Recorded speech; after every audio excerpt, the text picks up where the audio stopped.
Hello, I'm Dave Ecclestone, sales representative for Lely Centre Midlands. I'm joined by Matthew Gilbert, project coordination.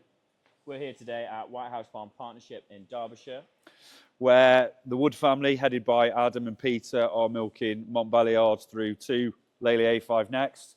Approximately 100 cows on the robots, with roughly 40 cows going through the parlour who are late lactation, and approximately 70 followers. Shall we go take a look around, Dave? Let's go and have a look.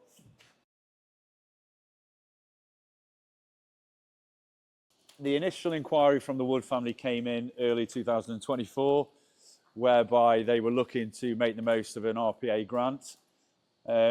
Originally, the shed started off with 8 bays, 2 groups of cows with a central feed passage. So our solution when we first arrived was to put a 20-foot extension on, which also allows the Wood family to still separate into 2 groups if they want, and allowing a future proof of a 3rd robot in the centre. So one of the key features of our design when placing robots is to allow the cows to exhibit their most natural behaviour. This falls in line with the Lely's ethos of free cow traffic. The idea being the cows have plenty of room on entrance to the robot, exit, and the area in front for the cows to be able to socialise, get to and from the robots. Part of the project coordination will provide drawings and regular site visits. What you'd expect to see in a robot dairy is first we've got the Lely CRS, which is the communication. Then we've got a milk buffer tank, which allows the robots to continue milking when the milk's being picked up.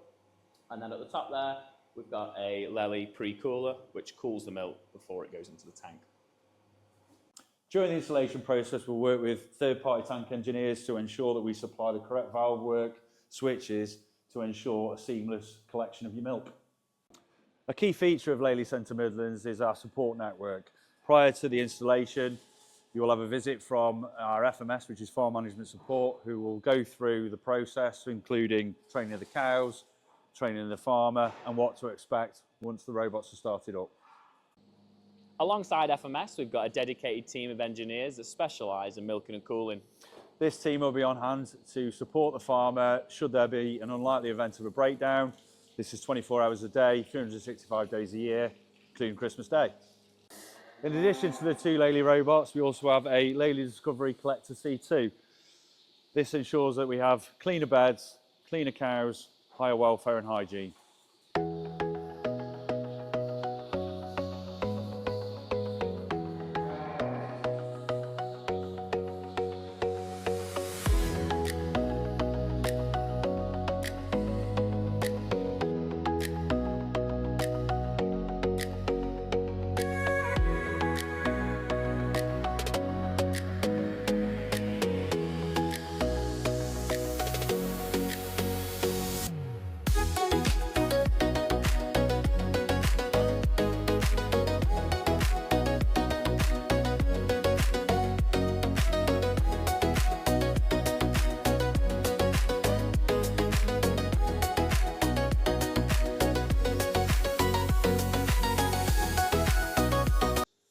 Adam and Peter also have a Lely Juno.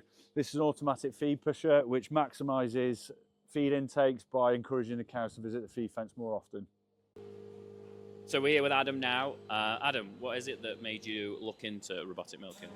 The reason we looked at robotics was because we're on a tenant farm. The parlour that had been in, the existing parlour that was in had been in for over 40 years, needed some serious investment. So we looked at the numbers between putting a conventional parlour in and putting robotics in and what we'd get back from the two. And actually it just didn't make any sense to put a conventional parlour in. Also as well, I've got a bit of a disability, so that was another steering factor. And also as well with labour. We had an issue a few years ago where we'd lost a staff member who'd been with us for 15 years, decided to go into a different industry. So that left us very short, and then trying to get new staff members in, people who were committed, who wanted to do the job, was not an easy task to do. So that was another reason, so really to support us in case of a labour crisis. Obviously the fact that we're in a tenant farm, as soon as you put a parlour in, it's bolted down, you've lost money on that. You've always got something that you could sell if you were to ever pack up. And obviously the fact that just taking workload off as well.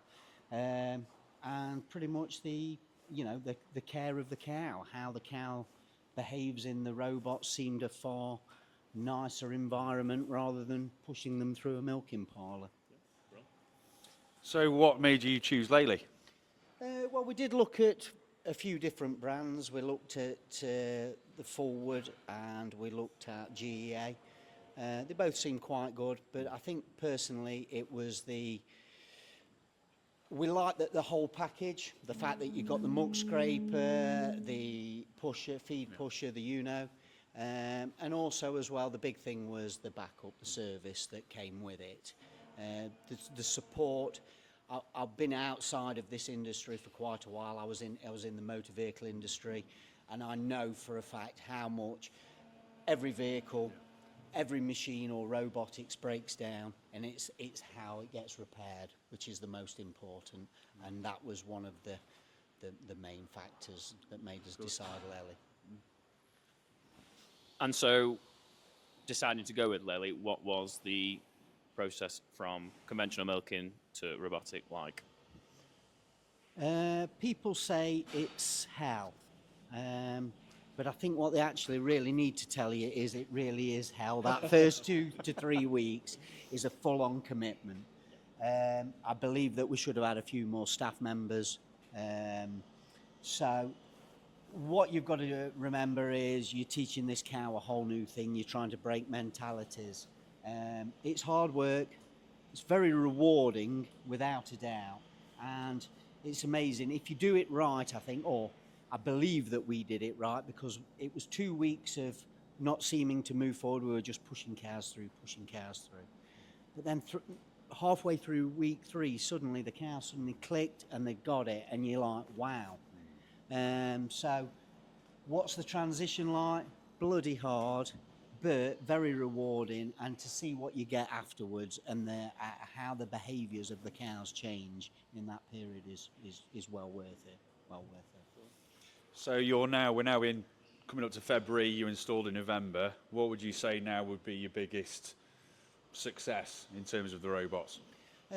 Well, production has increased by 37%, which I mean speaks for itself. I mean, we've done very little. We have increased the cake usage. We've gone from 4.5 kilos up to just around about 7 kilos a cake. But however, that's still working only on 0.22 kilograms per litre, which we were actually working on 0.18 prior. So I mean, we're still very, very efficient. So the efficiency has just gone up. The production has gone up. Cow welfare has gone up. It's just like its own little ecosystem in this shed now. In fact, when we split cows out for AI or for foot trimming, when we open the doors for them to return back to this shed, they actually run down the yard to get back. You know, it really is quite amazing to see. But just to give you an idea, just on that, percentage-wise, 37%, percent means nothing. We've gone from 23 litres to 33 litres. And in fact, actually on a highway, 34 litres. And I believe we potentially could go, you know, it could go more than that. But we don't want to push the cows. You know, they're very happy, and that's what we're about. It's an organic herd at the end of the day. So, you know, it's about the cow welfare as much as anything. Absolutely. Good. Thank you. Yeah, thank you very much for your time. No worries, thank you. Cheers, Adam.